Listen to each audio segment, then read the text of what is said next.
There are things that happen in public that should only ever happen in private, and things that happen in private that no amount of publicity can fully expose for what they are. This story sits at the intersection of both. It is about a comment made on a game show stage, in front of a studio audience, in front of a microphone, in front of a host who has spent 30 years watching how people treat each other and who stopped what he was doing the moment he heard it. It is about the specific experience of having something you have built and sacrificed for and poured yourself into be reduced, publicly and casually, by the person who is supposed to know it best. And it is about what happens when the room refuses to let that reduction be the last word spoken.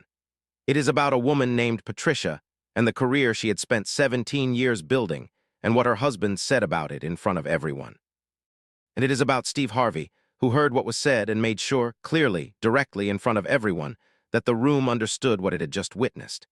If you have ever had something you were proud of treated like it was nothing by someone who should have known better, this story is going to reach you somewhere real. Hit that like button and subscribe right now before we go any further, because this channel is here for exactly these stories, and we come back with one every single week. Now let us talk about Patricia.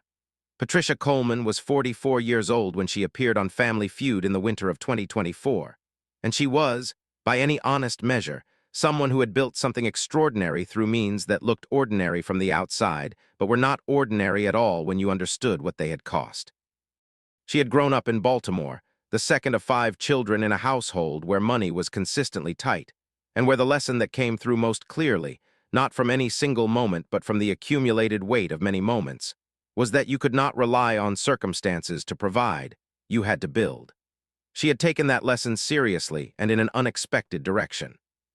She had gone to cosmetology school straight out of high school, which was not what her guidance counselor had recommended, and not what the people around her had envisioned for someone with her intelligence, but which Patricia had chosen with the clear-eyed deliberateness of someone who has identified both a passion and a market, and who understands that the combination of those two things, pursued with real seriousness, is the foundation of something real. For 17 years she had built. She had started with a chair in a rented salon, working evenings and weekends while she built a clientele one person at a time. She had opened her own salon 8 years ago in a Baltimore neighborhood that had needed it. She had grown it to a staff of 7. She had created a training program for young women from her neighborhood who wanted to enter the industry but did not have the resources to pay for cosmetology school. A program that had graduated 11 women over 5 years. 11 women who were now licensed and employed, and who called Patricia when they had a problem they did not know how to solve, because she was the person who had shown them that solving it was possible. She had built something that served her community. She had built it herself from nothing over 17 years, and she was proud of it in the specific, grounded way of someone who has done something real and knows the full cost of what it took. Her husband, Dennis, was 47 and worked as a regional sales manager for a pharmaceutical company. He had a good job with a good salary and the specific, well-maintained confidence of someone for whom professional life had proceeded largely as planned. He was not, in his own understanding of himself, someone who looked down on other people's work. He believed this about himself. He had believed it consistently and without much examination for 47 years, and the absence of examination was, as it often is, the problem. He had opinions about success and ambition and what careers looked like when they were serious, and those opinions had been shaped by a world that had taught him to measure those things in specific ways: salary, title, growth trajectory, the kind of work that required a degree and produced a business card with a title on it. And he had absorbed the measuring system without fully thinking through what it excluded. The Family Feud team was organized around Patricia. Her sister Denise, 41, was a kindergarten teacher who had the quick, alert energy of someone who spends her days managing 25 children and has therefore developed extraordinary situational awareness and very fast instincts. Their cousin Marcus, 38, was an electrician who had the practical, precise intelligence of someone whose entire career required him to understand how things actually worked rather than how they were supposed to work, and who applied the same standard to everything else. Patricia's closest friend from the salon, Tanya, 42, was a hair colorist whose artistic precision and social warmth had made her one of the most sought-after colorists in Baltimore and who had been with Patricia since the early years, since the rented chair, since the first days of the salon, and who knew everything Patricia had built and what every square foot of it had cost. And Dennis. They had practiced. Patricia was excellent in practice. The 17 years of running a business had given her a comprehensive, accurate, and constantly updated model of what people wanted and thought and worried about. Because running a salon meant understanding people all day, every day, meant reading the person in the chair, and understanding what they needed and what they were afraid of, and what kind of day they had had, and that specific skill, the skill of accurate, empathetic, fast reading of human beings. Translated almost perfectly into Family Feud. She hit her answers fast. She was right with a frequency that made Denise and Tanya trade looks in the practice sessions, the look of two people watching someone reveal something the rest of the room is only now fully seeing. The day of the taping, both families arrived and went through the standard preparation. The opposing family was the Gibson family from Cincinnati, a mother and 4 adult children who had the tight, cheerful coordination of a family that had been competing together at everything for their entire lives. The pregame went warmly. Steve Harvey moved through both families with his customary ease and attention, finding the human material that made the game worth watching. He spent time with Patricia, asked about the salon, about the training program, about the 11 graduates. He listened with the genuine interest of someone who finds people interesting in direct proportion to the seriousness with which they take their work. And Patricia talked about what she had built with the direct, unembellished pride of a woman who knows exactly what it is worth and does not need to exaggerate it. Steve Harvey received it with visible respect. He said that what she had built, the training program specifically, was the kind of thing that changed neighborhoods, and that the women who had graduated from it were her legacy as much as the salon itself. Dennis, standing beside Patricia, said something at that point. He said it in the casual, slightly expansive tone of a husband making a point that he believed was relevant. He said that Patricia was being modest, and that the salon did very well. He paused on very well in the way of someone distinguishing between well and very well, and that it was a great little business. He said the phrase great little business with the specific quality of someone who believes they are complimenting something and who does not hear the diminishment inside the compliment. And then he added, with the easy, unexamined confidence of a man who has never had to think carefully about how his words landed, that of course it was not exactly a corporate career, and that Patricia sometimes joked that she had gone from cutting hair to running a hair company, which he delivered with the light laugh of someone who found the distinction funny in a way that he expected others to find funny too. Tanya, one person down the podium, went very still. Denise looked at Steve Harvey. Patricia smiled the smile she had probably been smiling for the duration of conversations like this one for quite some time. The practiced, contained smile of a woman who has developed a reflex for receiving this particular kind of comment in social settings without letting it show on her face what it was doing on the inside. Steve Harvey was not smiling. He had received Dennis's addendum with the expression of a man who has heard something that requires him to stop and make a decision and who has already made it. "Hold on," he said, not to anyone specifically, to the room. The word landed with the weight it carried when Steve Harvey said it, which was the weight of a man who was about to say something and who was going to say all of it. He looked at Dennis. He said, "I want to make sure I understood what you just said. You described your wife's business as a great little business." Dennis, whose confidence had not yet registered that it was in a different kind of conversation than the one he thought he was in, said yes, that it was a great little business. Steve Harvey said, "She has 7 employees." Dennis said yes. "She has a training program that has graduated 11 women who are now licensed and working in their field." Dennis said that was right, that Patricia had done a great job with that. "She opened that salon 8 years ago," Steve said.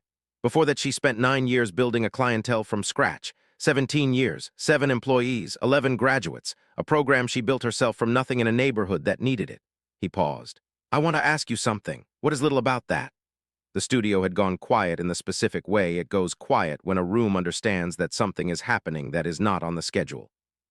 Dennis started to say that he had meant it as a compliment, that great little was an expression, that he had not meant to suggest anything negative. Steve Harvey let him finish the sentence. Then he said, I believe you didn't mean it as an insult. That is exactly what I want to talk about. Because the thing about the word little, when you put it next to a business that has 7 employees and 11 graduates and 17 years, and a neighborhood that is different because of it, the word little doesn't describe the business. It describes how you see it, and I want to make sure we are clear about the difference. Dennis was quiet. Steve turned to Patricia. He looked at her with the direct, warm attention of someone who is about to say something he means completely. "Can I tell you what I see when I look at what you built?" he said. Patricia looked at him. The practiced smile was gone. What was on her face instead was something more private and more real, the expression of a woman who has been waiting, without knowing exactly what she was waiting for, to be seen accurately. "I see someone who made a decision at 18 that most people didn't understand," Steve said, "who went into an industry that people with her abilities were expected to look past. Spent 9 years building something one client at a time before she had a building to put it in. Who then opened a business in a neighborhood that needed it, built it to 7 employees, and then, and this is the part I want everyone to hear, decided that wasn't enough.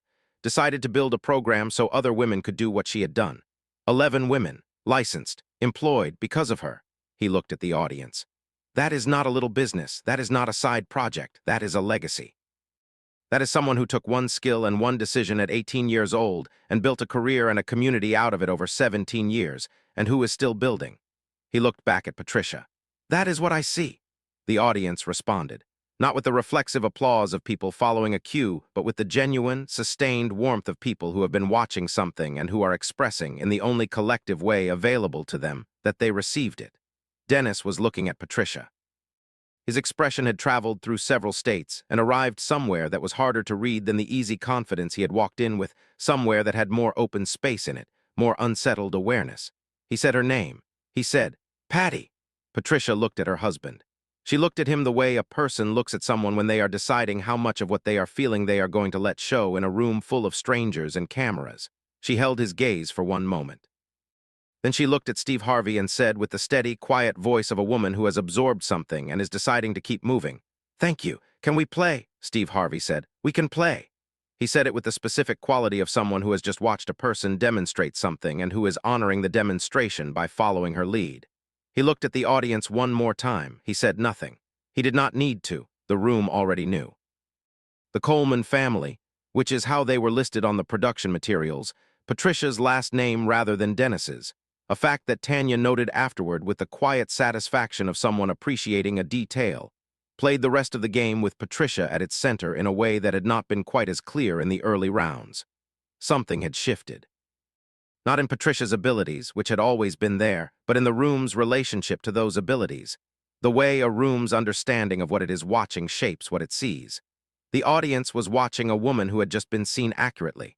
They watched her the way you watch someone after you have been told who they actually are, which is more carefully and with more genuine attention than before. She was extraordinary. Her 17 years of reading people while they sat in her chair made her fast and accurate in ways that looked effortless, because they had been built through years of effort that nobody in this room had seen.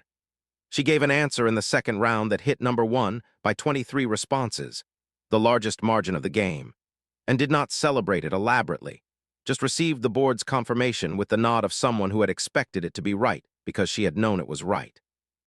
Denise was quick and warm. Marcus was precise.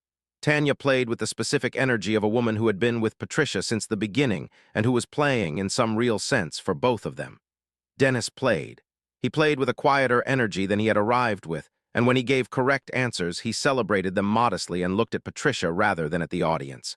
The Coleman family won the main game. They went a fast money with Denise going first.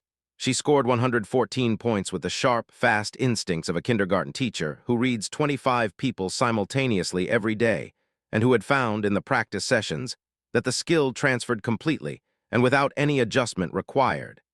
Then Patricia walked to the fast money podium. She stood at the microphone the way she stood behind the chair in her salon, with the specific, settled authority of someone who is exactly where they belong and knows it. Steve Harvey looked at her. He said simply, 17 years, Patricia said. Not done yet. He hit the button. Patricia Coleman answered 5 Family Feud survey questions in 20 seconds with the accuracy of someone who has spent 17 years building an accurate model of what human beings wanted and thought and worried about, one client at a time, in a chair in a salon in Baltimore. 4 of her 5 answers landed in the top 2 positions on the board. Her final answer, question 5, the last question, the one that arrived in the last 3 seconds of the clock, was the number 1 survey response by the second largest margin of the day. The Coleman family's combined fast money total was 278 points. They had won $20,000. Steve Harvey brought the check to Patricia. He held it with both hands, and when she took it, he kept holding it for a moment, both of them holding it together, and he looked at her and said, "What are you going to do with it?" Patricia looked at the check. She looked at Tanya, who was crying in the uncomplicated way of someone who has been waiting for this particular moment for a long time.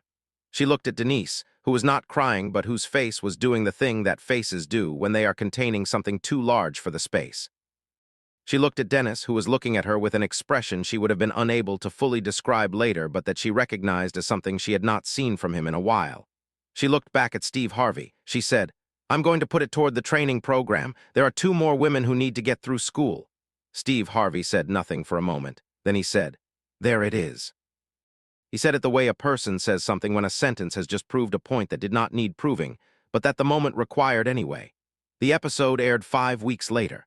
The clip, from Dennis's comment through Steve's response through Patricia's quiet request to keep playing, spread in the specific way that things spread when they name an experience that is very common and very rarely named publicly. Women who ran small businesses shared it. Women who had been in relationships where what they built was treated as secondary to what their partner built shared it with the specific, private recognition of someone seeing something, reflected that they had been living without language for. Entrepreneurs and small business advocates shared it as a demonstration of something they had been trying to articulate for years. That the word little, applied to a business with real employees and real community impact, was not a neutral description but a judgment, and that the judgment said more about the person making it than the business receiving it. Salon owners shared it with an urgency that was personal in the way that things are personal when they are about your life's work, and about the way your life's work is perceived. The specific industry that Patricia had dedicated herself to, cosmetology, hair care, the work of attending to how people present themselves to the world, had a long history of being treated as less serious than other industries, as feminine and therefore frivolous, as skilled labor rather than professional practice, despite the licensing requirements and the business acumen and the community function and the genuine artistry that the best practitioners brought to it every day. The clip was shared in cosmetology schools and salon owner networks and beauty industry communities as a demonstration of something they had always known and had rarely seen said out loud by someone with a large platform. The work was serious. The businesses were real. The employees and the clients and the community impact were not little. Nothing about any of it was little. Dennis Coleman did not make any public statement. What he said to Patricia in private in the weeks that followed the taping and the broadcast is between them, and Patricia has not made it public, and the question of what happens between 2 people after a moment like that one is a private question that deserves a private answer. What Patricia said, in the single interview she gave 3 months after the broadcast, was that the afternoon had clarified things. She did not specify which things. She said that clarity, even when it arrived in an uncomfortable form, was useful. She said she had spent 17 years being very clear about the value of what she had built, and that being that clear on her own had sometimes been tiring, and that having someone else say it out loud in a room had given her something she was still figuring out what to do with. She said she was doing things with it. She did not say more than that. She enrolled 2 more women in the training program with the prize money, as she had told Steve Harvey she would. Their names were Kezia and Brianna. They started in January. They were going to graduate in 11 months. Patricia was going to teach several of their classes herself, which she did not have to do and which she did because the work of the training program was the part of what she had built that she found most meaningful, and she had decided some time ago that she was going to prioritize the meaningful things. She had decided a lot of things in the months since the taping. She was still deciding. She was still building. She was not done.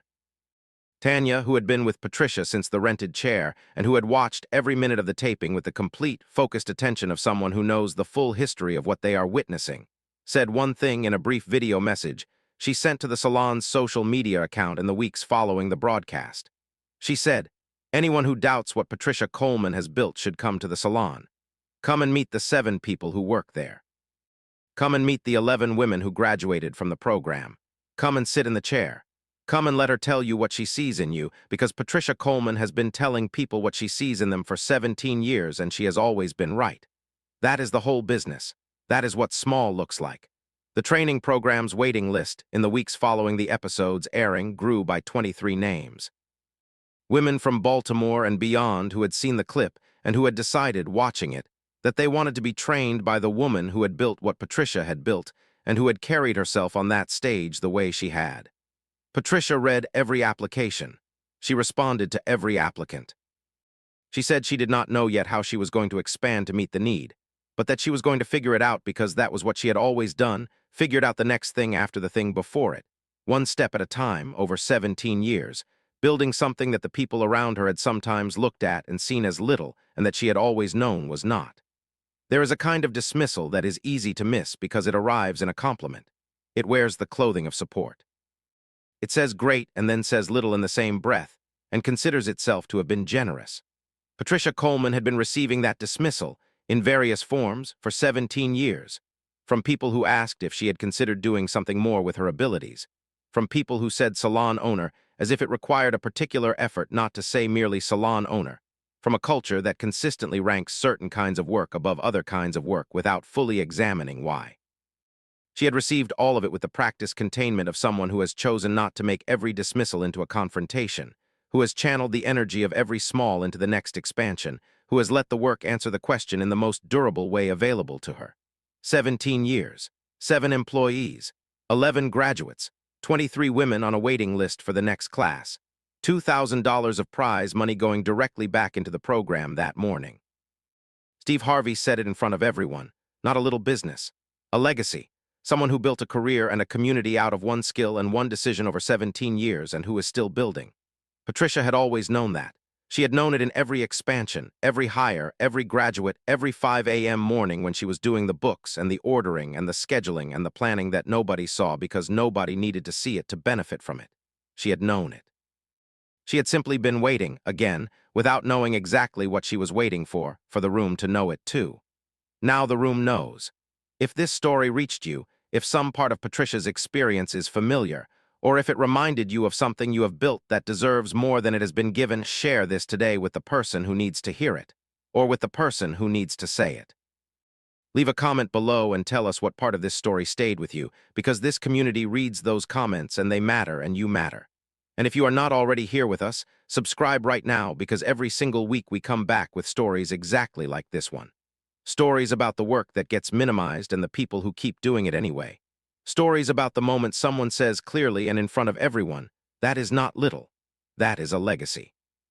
And stories about the women who already knew and who keep building regardless, one step at a time, over however many years it takes, until the work speaks for itself. We will see you in the next one.